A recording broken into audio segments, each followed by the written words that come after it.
والعاقبة للمتقين، والصلاة والسلام على سيدنا ونبينا وحبيبنا محمد وعلى آله وأصحابه أجمعين. أما بعد، فأعوذ بالله من الشيطان الرجيم. بسم الله الرحمن الرحيم. إنما يخشى الله من عباده العلماء. صدق الله العلي العظيم وصدق رسوله النبي الكريم الأمين. حاضرین نواز،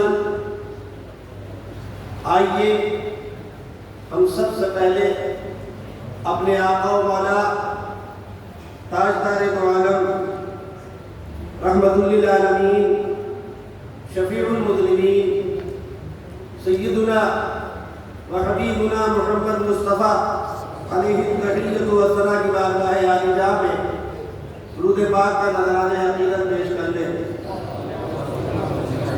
اللہم صلی وسلم وبارک علی سیدنا و نبینا و حبیبنا محمد وعلی آلہ و اصحابہ اجمعین. مجھے یہ حکم دیا گیا ہے کہ میں ایک عظیم مجدد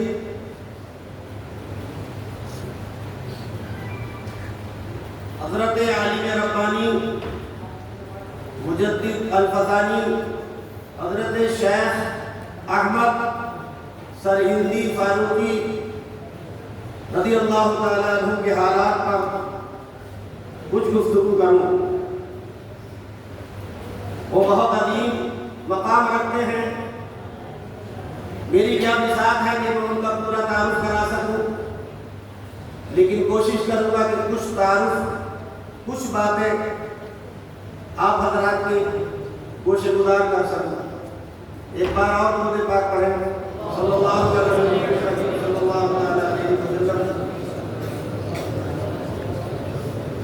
حضرت کا زمانہ بڑے فتنوں کا زمانہ تھا. کئی فتنے اپنے عروج پر تھے. ایک فتنہ رافضیوں کا تھا.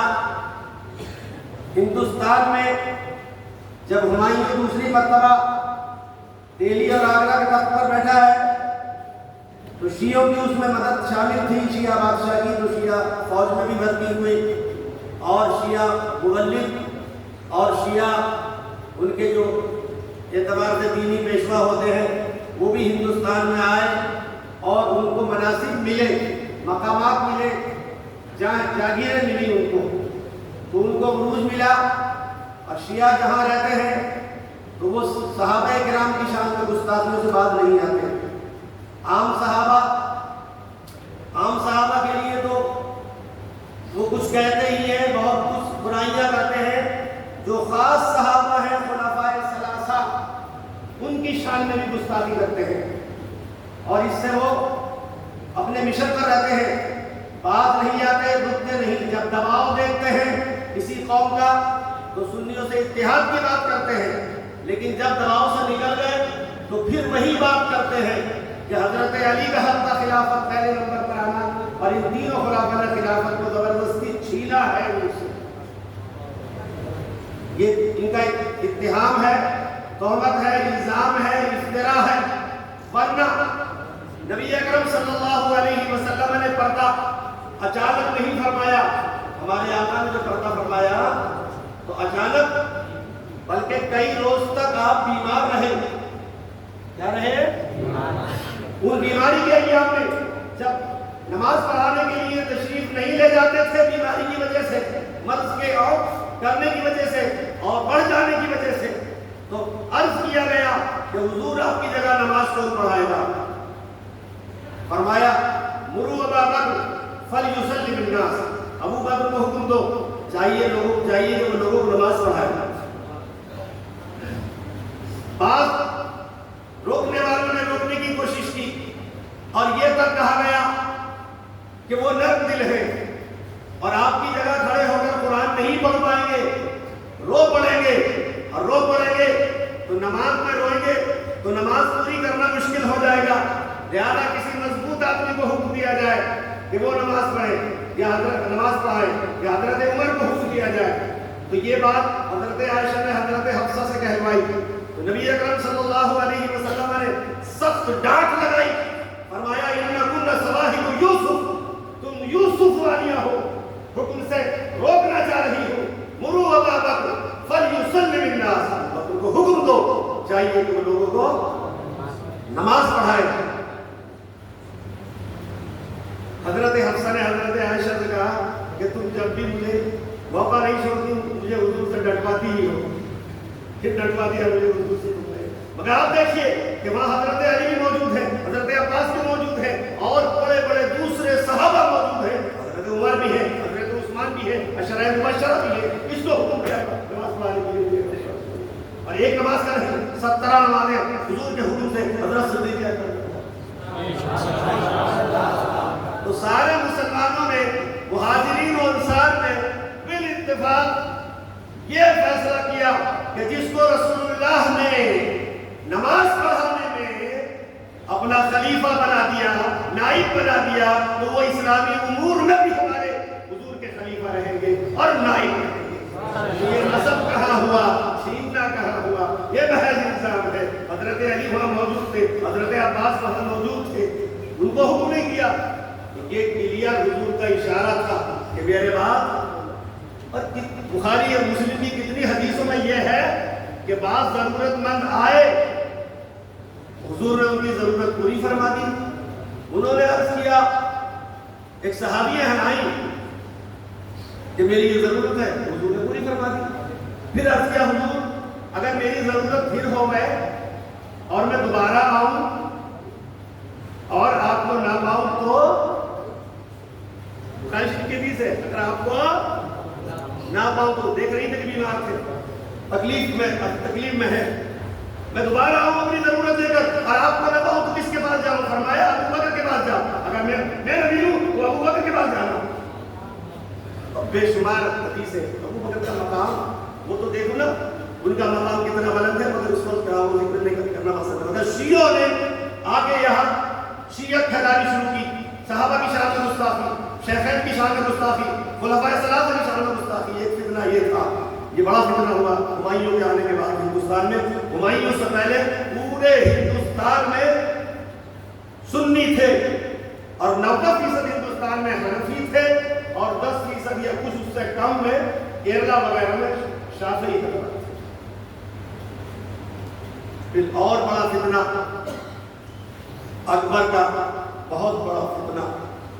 اکبر ابتدائی دور میں بڑا پکا مسلمان اور شریعت کا عامل تھا، 20-25 سال کی عمر تک۔ بعد میں اس نے فتح پور سیکری میں ایک عبادت خانہ بنوایا حضرت کے مزار کے قریب، اور وہاں مراقبہ بھی کرتا تھا، اور جمعے کی شب میں وہاں علماء کی محفل لگاتا تھا اور علماء سے بحثیں کرواتا اصول فقہ اور فقہ کے مسائل میں۔ بحثوں میں جو عالم غالب آتا اس کو بڑا انعام دیتا اور جو مغلوب ہوتا اسے کم دیتا۔ بادشاہ کا طریقہ تو علماء نے سوچا کہ یہاں مطالعہ کر کے یاد کر کے خوب اچھی بحث کریں گے تاکہ بادشاہ زیادہ انعام دے اور ہم جیت جائیں گے، ہمارا مقام بادشاہ کی نظر میں بہت بڑا ہو جائے گا۔ تو اس طریقے سے لوگ ایک دوسرے کو نیچا دکھانے کے لیے خوب مطالعہ کر کے آتے اور دوسرے کی دلیلوں کو کمزور ثابت کرنے کے لیے اسے گمراہ تک کہہ دیتے، اور کبھی کبھی تو بہت زیادہ سامنے والے پر الزام لگا دیتے، اور یہ یہاں تک لکھا کہ ایک دوسرے کے خلاف بعض مرتبہ چھڑی اٹھا لیا کرتے تھے کہ ابھی سر کو مار دیں گے، ابھی یہ کر دیں گے۔ ایک شیخ نے ایک عالم کو کہا کہ ان کے پیچھے نماز جائز نہیں ہے، ان کو بواسیر ہے، تو انہوں نے فوراً جواب دیا کہ تمہارے پیچھے بھی نماز جائز نہیں ہے، تم والدین کے آنکھ ہو، والدین کے نافرمان ہو۔ اس طرح کے الزام بادشاہ کے سامنے لگنے لگے، تو بادشاہ بھی سمجھنے لگا کہ میں بھی کچھ ہوں، وہ خود بھی حصہ لینے لگا اس میں اپنی عقل کے اعتبار سے، یہاں تک کہ یہ فیصلہ کیا گیا اور یہ حکم جاری کیا گیا کہ بادشاہ کو، یہ بادشاہ امام عادل ہے، اسے مجتہد پر مطلقاً فقیہ